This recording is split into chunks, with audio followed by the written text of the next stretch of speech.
lagi di Midnight Live. Pemirsa, kita ke informasi penting selanjutnya. Mahasiswa Universitas Padjadjaran mendatangi gedung DPR hari ini untuk menuntut pemerintah dan DPR memenuhi tuntutan 17+8. Berbeda dari aksi sebelumnya, aksi ini mengusung tajuk Piknik Nasional Rakyat. Sejumlah mahasiswa Unpad tiba sambil membawa poster berisi desakan pemenuhan tuntutan 17+8 yang dianggap harus dipenuhi hari ini 5 September 2025.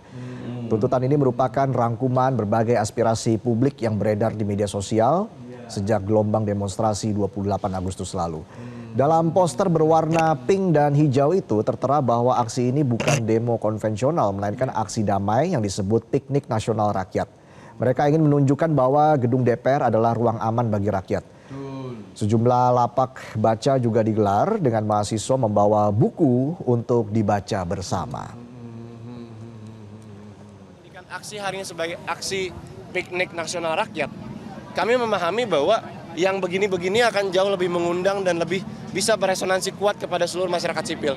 Karena kami memaknai bahwa ternyata pendekatan yang dilakukan oleh teman-teman atau kawan-kawan 17+8 itu melakukan pendekatan yang sangat kreatif dengan warna yang cheerful dan colorful dan juga gaya-gaya yang sangat-sangat kekinian. Makanya akhirnya kawan-kawan kami yang akhirnya bisa dibilang cukup awam, para dosen-dosen dan guru besar kami itu banyak memberikan afirmasi. Makanya ketika kemudian tadi ada beberapa influencer yang memutuskan untuk datang, kami nggak akan heran dan kaget. Karena hal-hal seperti ini yang kemudian jadi satu bentuk ekspresi kita di saat sudah banyak banget kabar-kabar kelam yang kami terima sejak aksi tanggal 25, 28 hingga hari ini yang betul-betul. Kabid Humas Polda Metro Jaya Kombes Pol Ade Arisyam menyatakan aksi mahasiswa Unpad berjalan kondusif. Polisi dan penyelenggara sudah berkoordinasi sebelumnya. Polda Metro Jaya juga menyiapkan langkah antisipasi untuk mencegah adanya penyusup dalam aksi damai ini.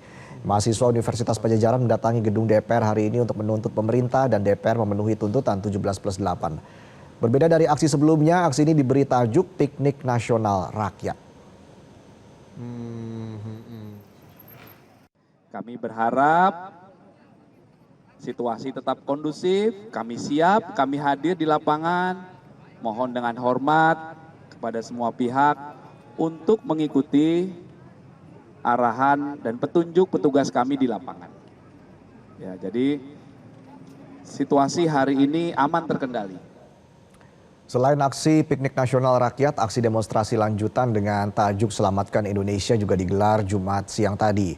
Aliansi Badan Eksekutif Mahasiswa seluruh Indonesia mengonfirmasi keikutsertaan mereka dalam aksi hari ini.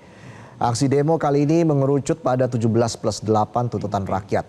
BEM seluruh Indonesia menegaskan pergerakan ini lahir dari keresahan rakyat yang nyata, bukan sekedar hasrat untuk turun ke jalan. Betul.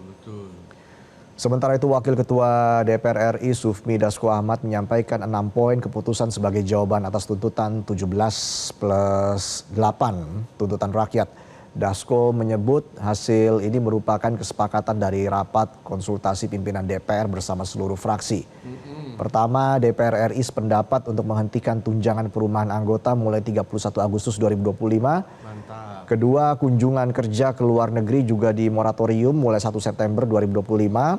Ketiga, tunjangan dan fasilitas anggota DPR akan dipangkas setelah dievaluasi, termasuk biaya listrik, telepon, komunikasi intensif, dan transportasi. Keempat, anggota DPR yang dinonaktifkan oleh partainya juga tidak akan mendapatkan hak keuangan. Kelima, pimpinan DPR akan menindaklanjuti penonaktifan anggota oleh partai politik melalui koordinasi dengan Mahkamah Kehormatan DPR RI. Dan keenam, DPR berjanji akan memperkuat transparansi serta membuka ruang partisipasi publik yang lebih bermakna dalam setiap proses legislasi. Yang poin pertama, 1. DPR RI menyepakati menghentikan pemberian tunjangan perumahan anggota DPR RI terhitung sejak tanggal 31 Agustus 2025. Yang kedua, DPR RI melakukan moratorium kunjungan kerja ke luar negeri DPR RI terhitung sejak tanggal 1 September 2025 kecuali menghadiri undangan kenegaraan. 3. DPR RI akan memangkas tunjangan dan fasilitas anggota DPR setelah evaluasi meliputi biaya langganan, A. daya listrik, dan B. jasa telepon, kemudian biaya komunikasi intensif dan biaya tunjangan transportasi. 4. Anggota DPR RI yang telah dinonaktifkan oleh partai politiknya tidak dibayarkan hak keuangannya. 5. Pimpinan DPR menindaklanjuti penonaktifan beberapa anggota DPR RI yang telah dilakukan oleh partai politik melalui Mahkamah Partai Politik masing-masing dengan meminta Mahkamah Kehormatan DPR RI untuk berkoordinasi dengan Mahkamah Partai Politik masing-masing yang telah memulai pemeriksaan terhadap anggota DPR RI dimaksud. 6. DPR RI akan memperkuat transparansi dan partisipasi publik yang bermakna dalam proses legislasi dan kebijakan lainnya. Kami akan kembali setelah headline news, jadi tetaplah di Midnight Live.